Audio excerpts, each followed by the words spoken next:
مرحبا يا ضيف غايب من العام، واليوم زايرنا عسى الله يحييه. ضيف كريم وزادنا عز وكرام، كل الشعوب المسلمة رحبت فيه. شهر رمضان اللي به صيام وقيام، بقراية القرآن نحيي ليالي.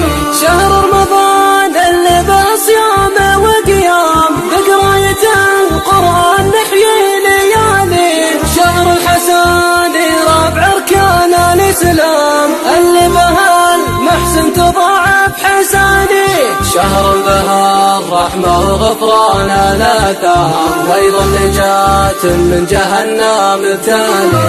شهر به الرحمة وغفران الآثام، وأيضا نجاة من جهنم تالي. به ليلة